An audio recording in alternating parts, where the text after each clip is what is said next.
नमस्कार दर्शकों। आज फिर हम आ पहुँचे डॉक्टर संजय गुप्ता जी के पास। कहते हैं यही जज्बा रहा तो मुश्किलों का हल भी निकलेगा। जमी बंजर हुई तो क्या, वहीं से जल भी निकलेगा। न हो मायूस न घबरा, अंधेरों से मेरे साथी, इन्हीं रातों के दामन से सुनहरा कल भी निकलेगा। सुनहरा कल भी निकलेगा। उसी सुनहरे कल के पीछा करते करते, संघर्ष करते करते संजय भाई आज इस मुकाम पे पहुंचे हैं। कभी 7 रुपए दिहाड़ी पर काम करने वाला इंसान आज 700 परिवारों का भरण पोषण कर रहा है। एक ऐसी शख्सियत, एक ऐसा जज्बा, एक ऐसा संघर्ष, एक ऐसा स्ट्रगल। शब्द कम पड़ जाएंगे, लेकिन शब्दों की श्रृंखला नहीं टूटेगी। आज उन्हीं से मुखातिब होंगे हम। कड़वा सच पार्ट 3। धन्यवाद महेंद्र भाई। आज आप तीसरा पार्ट बनाने जा रहे हैं और मैं आप लोगों का बहुत धन्यवाद कर रहा हूँ कि आप लोगों ने मेरे जो 2 पार्ट बने थे उसको काफ़ी लोगों ने सुना, देखा, काफ़ी फ़ोन भी मेरे पास आया। तो अभी वो तो स्टोरी हमारी 2011 तक थी, लेकिन आज तो हम 2023 में बैठे हैं। अभी भी 10 साल का बहुत लंबा गैप है। 2011 में हमने कंस्ट्रक्शन का काम स्टार्ट किया था वसई में। हमको हमारे गांव के ही कुछ लोग मिले थे। यादव जी थे, एक राम शिरोमणि यादव जी। मैं अच्छा खासा हमारा परिवार चल रहा था, लेकिन वो हमसे मिले हमारे गांव के होने के नाते, और उन्होंने मुझे सलाह दिया कि कंस्ट्रक्शन का काम करेंगे वसई में। मुझे कोई नॉलेज नहीं था कंस्ट्रक्शन का, लेकिन क्या है, काम करने की एक जज्बा थी कि कुछ करना है। तो मैं उनके बातों में आ गया और वसई में मैं जाके उनके साथ में पार्टनरशिप में कंस्ट्रक्शन का काम स्टार्ट किया। उस कंस्ट्रक्शन के काम में 2011 से हमने स्टार्ट किया और 2014 तक हमने उनके साथ किया। उसमें मुझे काफ़ी नुकसान हुआ। उसमें कई लोग ऐसे मिले, फ्रॉड लोग, जो पैसा ले लिए और मुझे ठग लिए, मुझे कुछ दिए ही नहीं। 2011 में आप सोच सकते हैं कि 2011 में 65 लाख रुपया मुझे बांद्रा का एक सकला इंटरप्राइज मारवाड़ी ने मुझे बहुत बुरी तरह से धोखा दिया और मुझे फ्रॉड कर गया। आज भी उसका मेरे पास चेक पड़ा हुआ है और शायद अभी मैं उसके ऊपर केस करने वाला हूँ। 2023 में 65 लाख रुपया लिया था, जो मैं अपनी फैक्ट्री और अपना जो मेरे पास थोड़े बहुत कुछ थे जेवर्स वगैरह बेच के हमने उसको दिया था। तो 2012 में 2013 2014 ऐसा हो गया कि मैं वापस हो गया ज़ीरो। मेरे पास कुछ भी नहीं, सिर्फ रहने को घर था। तो अभी क्या करेंगे, बहुत परेशानी हो गया, मेंटेलिटी, बहुत लोग टॉर्चर करने, लोगों का मेरे ऊपर बहुत कर्जा हो गया, लोड हो गया। तो बैंक का मेरे पास कुछ लोन थे, कोणार्क बैंक का। काफ़ी मैं परेशान हो गया 2014 में। इस बीच मैंने 2012 में इलेक्शन भी लड़ा गंगा जल फ्रंट से। साईं बलराम जी ने मुझे नगर सेवक का टिकट दिया था, उल्लासनगर 3 से अयोध्या नगर से। उसमें भी मेरा काफ़ी नुकसान हुआ और वो मैं इलेक्शन हार गया। इलेक्शन हारा भी तो कुछ हमारे लोग ने ही धोखा दिए, जो हमारे साथ घूमते थे, हमसे पैसे लिए और बहुत सारा फ्रॉडगिरी किया उस टाइम पे। तो 2014 में अंततः कंस्ट्रक्शन में लॉस हुआ, फिर इलेक्शन में लॉस हुआ और हम ज़ीरो हो गए। अब ज़ीरो हो गए तो मेरे पास घर बचा था, जो मुझे वो घर बेचना पड़ा। और घर बेच के फिर मैंने सब लोगों को कर्जा दिया, सबका पैसा चुकाया। और 2015 में वापस में हम रेंट पे रहने के लिए उल्लासनगर 4 में रेंट पे रहने के लिए 15,000 रेंट पे हम चले गए वापस अपने पूरे परिवार के साथ में। 2015 से लेके 2018 तक मैं रेंट पे था। उसके बाद में 2015 से लेके जो मेरी स्टोरी हुई है कि मैं वापस से रोड पे आ गया और फिर मेरे पास कुछ भी नहीं था। फिर मैं वापस रिवर्स गारमेंट बिजनेस में हुआ। कंस्ट्रक्शन का हमने छोड़ दिया और वापस गारमेंट बिजनेस में हमने स्टार्ट किया। और आप मानेंगे नहीं, 3 साल तक जो मैंने गुमनामी ज़िंदगी जिया, हमने किसी से मतलब नहीं रखा, क्योंकि जब मेरे बुरे समय आए थे तो मेरे यार दोस्त, मेरे रिश्तेदार सब मुझे छोड़ दिए थे। तो मैं किसी के पास भी गया नहीं। सिर्फ मुझे अपने आप पे विश्वास था, हमारे परिवार पे विश्वास था। मेरा बेटा मेरे साथ में बहुत मेहनत किया, मेरी वाइफ मेरे साथ में। सवेरे हम घर से टिफ़िन बना के मेरी वाइफ, मैं, मेरा बेटी और मेरा बेटा, हम लोग फैक्ट्री में आ जाते थे और फिर हम रात को जाते थे 11 बजे 12 बजे। तो चारों लोग ने, हम लोग ने बहुत मेहनत किया। मेरी बेटी स्कूल जाती थी और स्कूल से आते थे तो हम लोग उसको फैक्ट्री में रिसीव कर लेते थे और उसको हम फैक्ट्री में, समझो 3 साल हमने किसी के साथ कोई व्यवहार, कोई टच नहीं रखा। सिर्फ हमने कमाया और लोगों का जो था वो सब हमने दिया। सब लोगों को बुला बुला के हमने बहुत लोगों को पैसा दिया। और 2018 में, क्योंकि जब मैंने घर बेचा था तो मैंने अपनी वाइफ को प्रॉमिस किया था कि मैं वापस रिटर्न होऊंगा, वापस मैं यही घर लूँगा मैं। और ये बोल के मैंने अपने घर से निकला था।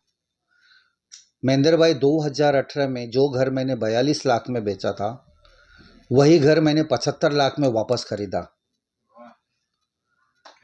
और मैंने जो, मेरे परिवार ने जो मेरा साथ दिया, हमारे साथ में उन लोगों ने कंधा से कंधा मिला के चला और हम दिन रात काम किए, सिर्फ मेहनत किए। सिर्फ हमने काम और घर, काम और घर। 3 साल हम रेंट पे निकाले। 2018 में हमने वापस से जो घर मैंने बेचा था वही घर मैंने वापस खरीदा। और लकीली क्या हुआ कि मेहनत करने वाले को, कर्म करने वाले का भाग्य भी, आप बोलो भाग्य या कर्म बोलो, भगवान ने हमारे ऊपर उदय होता है भाग्य। अच्छा हमारे को उन्होंने किया। और 2018 से जो हमने स्पीड किया, तो 2020 में कोरोना आया। तो 2018 में जब कोरोना का आ गया तो सारे चीज़ें सब बंद, पूरे शहर बंद, पूरे भारत आप देखे कि किस दौर से गुजर रहा था। लेकिन मैंने उस टाइम पे प्रण किया था, कोरोना के टाइम पे, कि आज मेरे पास, अगर मैंने ये 2020 में पैसा नहीं कमाया तो मेरे लिए ये एक अपॉर्चुनिटी आई थी मास्क बनाने की, क्योंकि हमारा गारमेंट से रिलेटेड फैक्ट्री था और हम मास्क बनाने स्टार्ट किए थे। जिस दिन लॉकडाउन लगा उस दिन से हमने मोदी जी का जिस दिन से टीवी पे आया कि कल से आपको बंद करना है, 22 तारीख था मुझे याद है। तो हमने एक 2-4 मशीन लेके मास्क बनाने चालू किया और ये सोचा कि देखिए, अगर कोरोना से अगर हम बच के घर में चुपचाप बैठते हैं तो कोरोना के बाद भी तो हमारी हालत बहुत ख़राब होगी। इससे अच्छा, मरने से अच्छा या तो कोरोना में मर जावे या तो फिर तरक्की करके हम ऊपर आवे। तो आप मानेंगे नहीं मोहनदर भाई, मैंने कोरोना में एक दिन भी घर पे नहीं बैठा। एक दिन, सवेरे मॉर्निंग में 4 बजे से लेके रात को 10-11 बजे तक हम सिर्फ मास्क का ही काम करते थे। उसमें मेरा बेटा, मेरी वाइफ, सब, माने ये लोग घर पे रहते थे लेकिन मैं 7 बजे निकल जाता था फैक्ट्री पे। और हमने उस टाइम पे मास्क का बहुत अच्छा सेल किया। जो मास्क का हमारे को भगवान ने वो कोरोना काल के टाइम पे जो हमको चांस दिया, वो चांस ऐसा था कि या तो कोरोना में मरो या तो 80 लाइफ जियो। तो मैंने सोचा अगर मरना है, अगर मेरे नसीब में ऐसा ही है तो घुट घुट के क्यों मरूं। ठीक है, अगर मेरा नसीब में नहीं होगा तो कोरोना होगा, मर जाएंगे, लेकिन मैंने हार नहीं माना, कोरोना को मैंने जीता है। एक गोल्डन चांस और हाँ, वो चांस अगर मैं छोड़ देता था महेंद्र भाई, तो आज हम इस लेवल पे नहीं होते थे, आज जो लेवल पे है। तो हमारे को एक 6-8 महीना जो चांस मिला, हमने मास्क बनाया, 500 मास्क बनाता था, 1000 मास्क बनाता था, लेकिन धीरे धीरे पर डे का प्रोडक्शन मेरा 50,000 मास्क का हो गया था। एवरी डे मैं 50,000 मास्क बेचता था और कैश में बेचता था। हमारे कॉलोनी वाले बोलते थे कि ये पागल हो गया है, इतना लॉकडाउन लगा है, लोग कोरोना से मर रहे हैं और ये दिन भर भागता है, ये करता है। मतलब लोग उस टाइम पे मैं मूर्ख हूँ ऐसा बोल के, और मैं मर जाऊंगा किसी दिन कोरोना से, लोग मुझे सलाह देते थे पैसा क्या करेगा, मर जाएगा, ये करेगा, लेकिन मैं किसी का नहीं सुना। बोले ठीक है, कोरोना है, अगर नसीब में कोरोना में ही मरना है तो हम मरेंगे, लेकिन हम ऐसी ज़िंदगी नहीं जिएंगे। तो कोरोना में मुझे बहुत अच्छा चांस मिला, मेरे को भगवान ने एक अपॉर्चुनिटी दिया। जितने भी मेरे नुकसान थे, मेरी लाइफ की बैकग्राउंड में जितने भी मैंने सब कुछ किया था, नुकसान किया था, के किया था, तो कोरोना काल में लोगों को मैं यही बोलता हूँ, किसी किसी के लिए कोरोना बहुत तकलीफदायक हुआ। ऐसा था कि बहुत लोग उसमें बर्बाद हो गए, लेकिन कोरोना काल मेरे लिए एक बहुत बड़ा अपॉर्चुनिटी लाया है। अगर कोरोना नहीं आया होता तो आज मैं इस स्थिति में नहीं होता, आपको ऐसा बताता हूँ। तो मैंने उसका फ़ायदा उठाया, जो मुझे अपॉर्चुनिटी मिली वो मैं घर पे नहीं बैठा, उसको मैंने एक अपने यूज़ किया, अपना अपने लिए। जो मुझे ऑर्डर आ रहे थे, एक भी ऑर्डर मैं छोड़ता नहीं था, कुछ भी हो जाता था। मैं पूना, नासिक, इतने कोरोना काल में भी मैंने मास्क बना के परमिशन निकाला था, यहाँ से पुलिस स्टेशन से परमिशन लिया था, आगे से भी परमिशन लिया था। तो मुझे अच्छा लग रहा था कि मैं काम कर रहा हूँ, और मुझे कहीं भी कभी भी डर नहीं लगा कोरोना से कि मुझे कोरोना हो जाएगा और मैं ये, लेकिन मुझे कभी ना, मैं कभी एक, मुझे आप मानेंगे नहीं, मैं खांसी तक भी नहीं आया कोरोना काल में। और हम लोगों ने बहुत अच्छा काम किया कोरोना में, दिन रात हमने काम किया, और कोरोना का ही फल है। और कोरोना के बाद से ही मेरी लाइफ में बहुत सारी टर्निंग पॉइंट आई है। लोग मुझसे पूछते हैं कि भाई आप इतने जल्दी कैसे पैसा कैसे कमा लिया, लेकिन लोगों ने मेरा कोरोना का मेहनत नहीं देखा। कोरोना काल में मैंने जो मेहनत किया था, कोरोना काल में अगर मेरे को कुछ हो जाता था तो यही सब मेरे ऊपर हंसते थे कि देखो कोरोना में माना नहीं, घर पे नहीं बैठा और घूम रहा था। तो ये दुनिया क्या है, दुनिया कुछ भी बोलती है, दुनिया मेहनत नहीं देखती है, दुनिया सिर्फ देखती है कि इनके पास आया कहाँ से, तरक्की देखती है, लेकिन तरक्की कैसे आया। तो मैं पूरे सब लोगों को एक ही सलाह देता हूँ कि कभी भी हार नहीं मानो, अपॉर्चुनिटी आती है और कर्म करते रहो, कहीं ना कहीं जाके आपको उसका फल मिलेगा। अच्छे कर्म करो, आप किसी के साथ विश्वासघात मत करो, किसी के साथ बेईमानी मत करो, आप ईमानदारी से रहो, आपको कहीं ना कहीं कभी ना कभी ज़रूर उसका फ़ायदा होता है। और आज एक मैं आपके माध्यम से लोगों में एक संदेश देना चाहता हूँ कि आप नौकर रखो, नौकरी मत करो।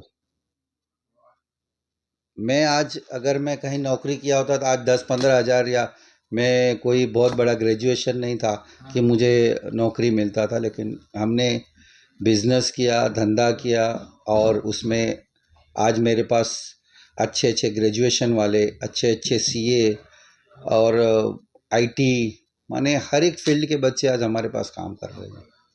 और मैं आगे चल के मेरा जो है टारगेट है कि हमारे पास 5,000 लोगों को मैं रोज़गार दूंगा। ये 2023 है, और मैं महेंद्र भाई 2025 तक मेरे पास कम से कम 5,000 लोगों को मैं रोज़गार दूंगा। और मेरा जो सेवा भाव है, आज जो मैं सेवा कर रहा हूँ उससे 10 गुना ज़्यादा बढ़ के मैं सेवा दूंगा मैं, और इस समाज के लिए मैं कुछ करूँगा। समाज में मुझे करने की बहुत वो है, लगन है कि मैं अपने समाज के लिए क्या करूं। तो मैं अपने समाज का जो योगदान, मैं आगे 1-2 साल के बाद पूरी तरह से मैं अपने समाज पे समर्पित हो जाऊंगा। और जो अंधों का सेवा हो गया, विधवाओं का हो गया, गरीब बच्चों का हो गया, ये सब मुझे करने से बहुत खुशी मिलती है। मैं कोई ये नहीं दिखावा नहीं कर रहा हूँ कि मैं कर, लेकिन मुझे एक अंतरात्मा से मुझे खुशी मिलती है, क्योंकि उस दौर से मैं गुजरा हूँ। मैं बिना लाइट का रहा हूँ, तो आज किसी का अगर लाइट कट जाता तो मुझे महसूस होती है कि मैं लाइट के बिना आदमी की लाइफ क्या है। किसी कोई मेरे पास आता है राशन के लिए तो मुझे महसूस होता है कि घर में राशन नहीं रहने से क्या तकलीफ होती है। कोई बच्चे आते हैं फ़ी के लिए, तो मुझे पता है कि मेरा भी बच्चा 2 साल तक बिना फ़ी का घर पे बैठा था। तो वो सब बातें याद आती है मुझे। तो मुझे किसी बात की कोई वो है, घमंड नहीं है। मेरे पास आज जो कुछ है सब भगवान का दिया हुआ और मेहनत का किया हुआ है। हमने जो भी कुछ किया अपने मेहनत से किया, उसमें मेरा परिवार ने मेरा साथ दिया। आज मेरा बेटा अच्छा काम कर रहा है, मेरी वाइफ ने मेरे कंधे के साथ कंधा मिलाकर दिन रात मेरे साथ काम की है। मेरी बेटी थी, मेरी वाइफ तो आप बिलीव नहीं करेंगे, बेचारी वो खाना बना के आती थी और वर्करों के साथ बैठ के धागा काटती थी। और रात में कभी 10-11 बजे, और कभी नाइट रहता था तो वो वहीं पे सो जाती थी। और हम लोग ने इतना स्ट्रगल किया, जो 3 साल हमने स्ट्रगल किया, तो कहीं ना कहीं उसका फल हमको ये कोरोना में मिला। एक सेटअप हुआ हमारे पास रेडी, क्योंकि मैं कभी हार नहीं माना, और मैं कोई भी चीज़ से मैं हार नहीं मानता हूँ। नथिंग इज इम्पॉसिबल, दुनिया में कोई चीज़ इम्पॉसिबल है ही नहीं। सिर्फ आप मेहनत करो, आप अच्छे से कर्म करो, ज़रूर आपको कामयाबी मिलेगी। और मैं सब लोगों से यही एक प्रार्थना करता हूँ कि आप लोग भी समाज में, जो हमारे लोग हैं, समाज के लिए कुछ करना चाहिए। समाज में हमको एक उन्नति का जो लहर है, हर एक समाज को, जो नीचे है उनको उठाना चाहिए, जो गरीब है उनको थोड़ा हम लोग हेल्प करके ऊपर लाना चाहिए। ऐसा मेरा विचार चल रहा है कि आगे चल के हम एक पूरे समाज में संदेश देंगे कि हमारे समाज के लोग भी, आप देखिए बहुत सारे समाज ऐसी है जो गरीब तबकों को उठाते हैं ऊपर, लेकिन एक हमारी एक ऐसी समाज है कि हम उस पर ध्यान नहीं देते। लेकिन हमारे समाज को भी हेल्प करना चाहिए उनको। अगर बेरोजगार है तो कुछ रोजगार के लिए उनके लिए सोचो, कोई गरीब है तो उनके लिए कुछ सोचो, लेकिन सोचना चाहिए। तो मेरा भविष्य में 2025 में मेरा टारगेट है कि एक अच्छे समाज सेवक के रूप में मैं आपके सामने फिर से इंटरव्यू दूं। बस, धन्यवाद महेंद्र जी, आपने इतना मेरा इंटरव्यू लिया।